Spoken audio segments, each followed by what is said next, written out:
ఇది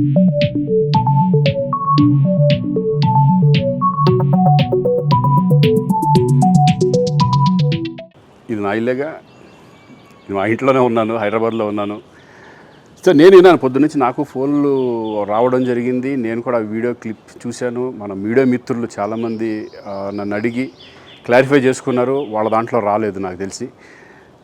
చాలా ఇట్లా శ్రీకాంత్ ఇలా బెంగళూరులో రేవ్ పార్టీకి వెళ్ళాడు, హేమ వెళ్ళింది, ఈ టైప్లో ఏవో వచ్చినాయి. నిజంగా నాకు నవ్వు వచ్చింది. ఇంట్లో వాళ్ళందరూ నవ్వుకున్నాం.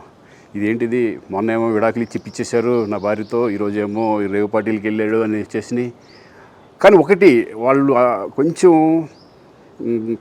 తొందరపడ్డంలో ఇది లేదనిపించింది. ఎందుకంటే వాడెవడో, అతను ఎవరో కానీ కొంచెం నాలాగా ఉన్నాడు. వాడు కొంచెం ఇలా కప్పుకొని, అది గెడ్డం ఉంది, బట్ ఇప్పుడు గెడ్డం నాకు లేదు అని, బట్ గెడ్డంతో నేను షాక్ అయ్యాను. ఇదేంటిది నాలాగా ఉన్నాడు ఏంటి అని నేనే షాక్ అయ్యాను. సో దయచేసి ఎవరు నమ్మొద్దు.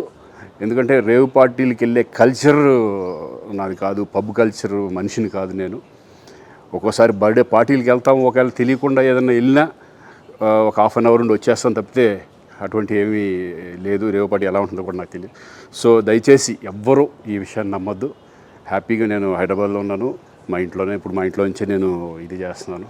సో దయచేసి మీడియా మిత్రులందరికీ కూడా నేను చెప్పేది ఏంటంటే, ఏ విషయం కరెక్ట్గా తెలుసుకోకుండా మీరు కూడా థంబ్నైల్స్ పెట్టేసేసి, నా బొమ్మ వేసేసి రేవ్ పార్టీలో పట్టుబడ్డ శ్రీకాంత్ ఈ టైప్లో వేస్తున్నారు. కాబట్టి దయచేసి ఎవరు నమ్మొద్దు. అది అతను అలాగా ఉన్నాడు అనే ఒక విషయంలో మీరు పొరపాటు పడి ఉంటారని నేను అనుకుంటున్నాను. దయచేసి అది నేను కాదు. Thank you. ఇటువంటి అన్నీ కూడా నిజంగా కొంతమంది, వాళ్ళందరికీ నిజంగా థ్యాంక్స్ చెప్పుకుంటున్నాను నేను. కొంతమంది మీడియా మిత్రులు నాకు డైరెక్ట్గా తెలుసు కాబట్టి, వాళ్ళ ఫ్రెండ్స్ లాగా నన్ను ఇచ్చేస్తారు కాబట్టి, వాళ్ళందరూ నన్ను డైరెక్ట్గా అడగడం, నేను చూసి ఇద్దరు నవ్వుకోవడం, వాళ్ళు వాళ్ళ దాంట్లో వేయకుండా చూశారు కొంతమంది.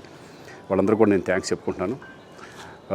దయచేసి ఇవన్నీ నమ్మొద్దు.